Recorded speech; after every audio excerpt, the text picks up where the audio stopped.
नमस्कार दोस्तों, आप सभी को मैं मेरे श्री सत्यगाथा चैनल पर स्वागत करता हूं। पिछले 3-4 एपिसोड से मैं आप सभी को बता रहा हूं भविष्यवाणी का पुस्तक प्रमाण सहित कि कल्कि अवतार जो नर शरीर पर आएंगे वो पुरुष शरीर होंगे, अर्थात उनका फिजिकल बॉडी जो होगा वो पुरुष होगा, वो कोई नारी शरीर पर नहीं आएंगे। कुछ लोग मुझे कमेंट करके कहते हैं कि नहीं, वो एक नारी शरीर पर आएंगे। तो मैं आज आप सभी को क्लियर करता हूँ कि वो जो महापुरुष आएंगे वो पुरुष स्वरूप को धारण करेंगे, उनका फिजिकल बॉडी पुरुष होगा। इसीलिए जो नारी अपने आप को कल्कि अवतार का अंग स्वरूप कहते हैं या कल्कि भगवान उनके शरीर पर हैं जो नारी कहते हैं, ये संपूर्ण गलत है। ये भ्रम में आप सब न पड़े। और एक बात हम सब जानते हैं, पुराण शास्त्र पर जानते हैं कि कल्कि अवतार जो नारी को विवाह करेंगे, अर्थात उनका पत्नी माँ लक्ष्मी के बात हो या वैष्णव देवी के बात हो, पद्मा रमा जो नाम उन्हें दिया गया है शास्त्रों पर, वो सब नारी स्वरूप पर आएंगे। और इसीलिए अनेक नारीजन हैं जो अपने आप को वो पद्मा, वैष्णव देवी या रमा, लक्ष्मी अनेक नामों पर वर्णन करते हैं अपने आप को। जैसे अनेक साधक हैं अपने आप को कल्कि अवतार कहते हैं, उसी तरह अनेक नारी साधक हैं जो कि अपने आप को कल्कि भगवान का अर्धांगिनी मानते हैं और अपने आप को प्रचारित भी यही करते हैं।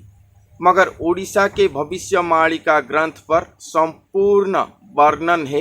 महापुरुष अच्युतानंद दास जी के अनादि संहिता पुस्तक, 10 पटल मालिका पुस्तक, 24 पटल मालिका पुस्तक, 13 जन्म शरण मालिका पुस्तक, भीमभुई जी की ग्रंथावली, हाड़ीदास जी की ग्रंथावली, ये सभी पुस्तकों पर वर्णन है कल्कि अवतार एक नर शरीर पर आएंगे और वो जिन्हें विवाह करेंगे, अर्थात जो मातृशक्ति होंगे, वो कोई नारी नहीं होंगे। कलियुग पर वो मातृशक्ति पुरुष स्वरूप होकर जन्म लिए होंगे। यही प्रभेद है, यही महालीला, महारहस्यमय लीला है जो कि भविष्य पर प्रमाणित होगा। हर युग पर पुरुष नारी स्वरूप होकर आए थे। त्रेता पर रामचंद्र सीता मैया आए थे, मगर वहाँ पर लोक समाज की निंदा अपनिंदा के कारण दोनों का मिलन नहीं हो पाया या प्रभेद रहा दोनों के बीच और दो अलग होकर रहे सारा जीवन। पहले रावण अलग कर दिया, उसके बाद लोग अपप्रचार के लिए श्री राम प्रभु ने माँ सीता को वन में छोड़कर आए थे। फिर जब पास लाने के लिए सहमति लिए, तभी लोगों की अपप्रचार के लिए, लोगों की भिन्न मत के लिए फिर से सीता माँ को अग्नि परीक्षा देने के लिए कहा था, जबकि श्री रामचंद्र जानते थे कि सीता माँ अग्नि से भी अधिक पवित्र है। फिर द्वापर युग आया, इस पर राधा और श्री कृष्ण जुगलांग स्वरूप होकर आज तक पूजा पा रहे हैं भक्तों के हृदय पर। उन्हें प्रेम का एक ही मात्र स्वरूप कहा जाता है, यदियो वो दो भिन्न स्वरूप थे। मगर उस काल भी गोपपुर पर इतना अपप्रचार हुआ, इतना लोक निंदा हुआ कि दोनों श्री कृष्ण भगवान और श्री राधा माँ की विवाह नहीं हो पाया, यदियो उनके हृदय आत्मा एक हो गए थे, फिर भी ये नहीं हो पाया। इसलिए इस कल्कि लीला पर ये नहीं होगा कि राधा माँ और श्री कृष्ण प्रभु दो भिन्न अंग होकर आएंगे, वो एक ही शरीर पर आएंगे। दोनों का ही मिलन शून्य प्रक्रिया पर होगा, दोनों एक स्वरूप होंगे। ये ही महारहस्यमय लीला है इस कल्कि अवतार पर। ये बात संपूर्ण तरीके से वर्णन हुआ है भविष्यवाणिका पर। इसलिए जो साधकी गण, जो नारी गण अपने आप को श्री भगवान के पत्नी अर्धांगिनी कहते हैं, वो सब ये बात को भूल जाएं। वो ना ही श्री कल्की भगवान के अर्धांगिनी या वैष्णव देवी, लक्ष्मी माँ, पद्मा, रमा, किसी का भी अवतार वो कोई नहीं है।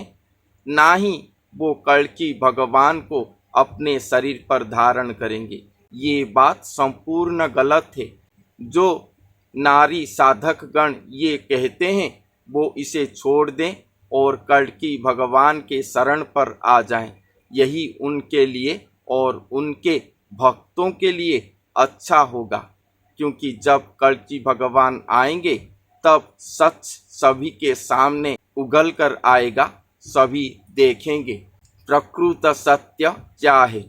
भविष्यवाणिका पर ये बात संपूर्ण प्रमाण सहित वर्णन किया गया है। महापुरुष अच्युतानंद दास जी ने ये वर्णन किए हैं कि राधा या स्वयं कल्की भगवान का अर्धांगिनी स्वरूप पुरुष स्वरूप होकर जन्म लिए हैं या नारी स्वरूप होकर जन्म लिए हैं। ये संपूर्ण वर्णन है और जब भी मैं वो पुस्तकों को जाऊंगा तभी मैं जरूर ही ये पुस्तक प्रमाण उक्ति सहित प्रकाश करूंगा।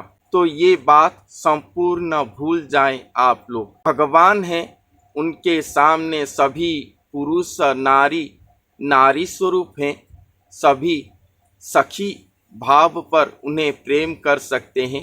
द्वापर युग में एक ही राधा मैया थे जिनके साथ स्वयं श्री कृष्ण भगवान जुगड़ांग स्वरूप होकर रहे थे। सभी गोपियां भी थे, वो भी अपने शरीर पर स्वयं श्री कृष्ण भगवान को अनुभव करे थे, पाए थे। उसी तरह जितने भी नारी भक्त हैं श्री कल्की अवतार के, वो सब गोपियों की तरह स्वयं भगवान को प्रेम करें, निष्काम प्रेम करें, मगर उससे अधिक मत जाएं। गोपी भाव पर रहें तो श्री भगवान के अंग संग उनके प्रेम आप पा सकेंगे।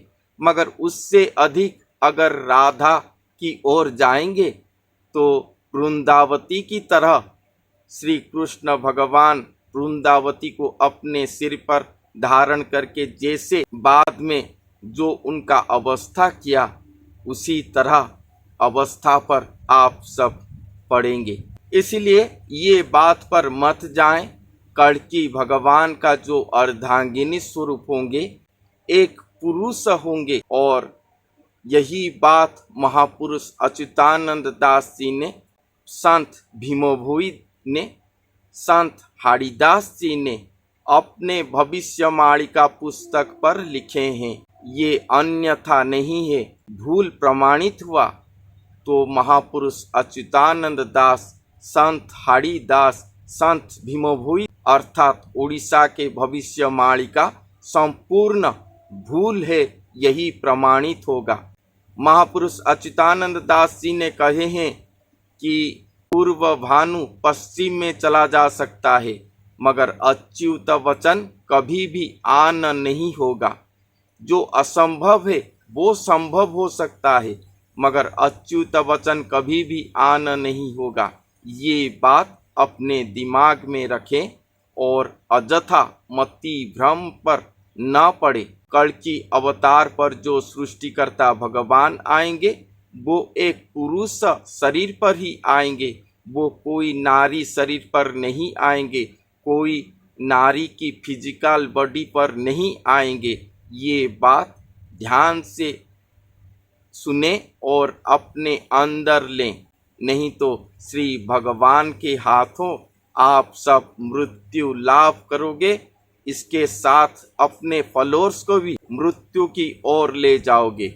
इसे ठीक से समझें और अपने हृदय पर बिठाकर अपने मार्ग को परिवर्तन करें। यही मैसेज मैं आज आप सभी को दे रहा हूँ। कल्की भगवान आ रहे हैं, महाप्रेममय महा अवतार होकर आ रहे हैं। हम सभी भक्तजन, हम सभी मानव जन उनके एक धूली कणिकांश को भी सरी नहीं है। जितने भी बड़े मुनि ऋषि साधक हों, उनके या वो महापुरुष के एक धूली कणिकांश को भी सरी नहीं है। इसीलिए तुच्छ सम्मान को त्याज्य करके उन्हीं के चरणों में शरण जाएं, ताकि वो जब आएंगे प्रकाश होंगे और भक्तजनों के साथ अपना प्रेममय लीला करेंगे, तभी आप जैसे भक्तजन उन्हीं के अंग संग लाभ कर पाएंगे। चारों युग हुआ जो सृष्टिकर्ता नहीं आए थे, उन्हें भी अपने पास पाकर सेवा कर पाएंगे और जन्म जन्मांतर तक अपने आत्मा को अमर करके रख पाएंगे, या जन्म जन्मांतर के जीवन चक्र से मुक्त होकर मोक्ष लाभ करेंगे। यही आशा अभिलाषा हमारे सबके अंदर रहना चाहिए। यही ही श्री सत्य गाथा है मैं जो आप सभी को सुना रहा हूँ। मैं अपने मन से कुछ भी नहीं कह रहा। ये सभी बात महापुरुष अच्युतानंद दास जी ने या उड़ीसा के अन्य सिद्ध महापुरुषों ने ये बात लिखे हैं, इसीलिए मैं आप सभी को सुना रहा हूँ, समझा रहा हूँ। ये मेरा कोई मन गढ़ंत बातें नहीं है। और इसके बाद ये मिथ्या सिंहासन से आप लोग उतर आइए, नहीं तो अपने विनाश के लिए आप सब खुद ही दायी होंगे। भगवान इसका दोष नहीं लेंगे। तो आज के लिए इतना ही। फिर मिलते हैं अगले वीडियो पर। तब तक के लिए धन्यवाद।